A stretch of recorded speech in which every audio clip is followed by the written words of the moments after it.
चली गंगा जल छिड़कले जले ना ठीक से नहैबा। कान खोली बात हमर सुनाए स्वामी पूजा में शामिल न होइबा। अच्छा काहे काम नहीं चली गंगा जल छिड़कले जले ना ठीक से नहैबा। कान खोली बात हमर सुनाए स्वामी पूजा में शामिल न होइबा। भगती के भाव में अभाव नहीं चली काम जनी करो बेढंगा। झूठो के धनिया करत बारू पंगा मन चंगा त कटौती में गंगा। झूठो के धनिया करत बारू पंगा मन चंगा त कटौती में गंगा। जय जय माँ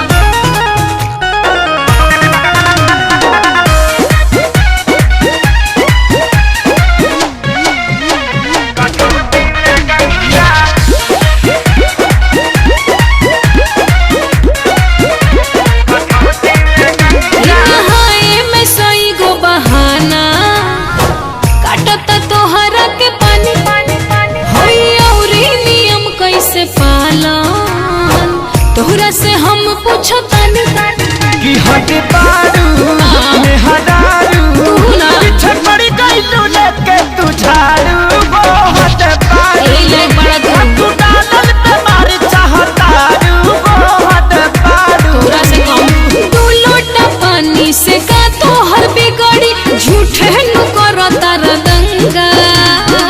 झूठो के धनिया करत मारू पंगा मन चंगा त कटौती में गंगा।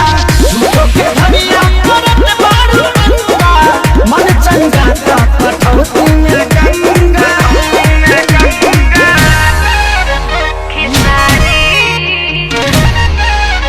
कटौती में गंगा। जय हो मैया काली जय जय हो भाभी वाली।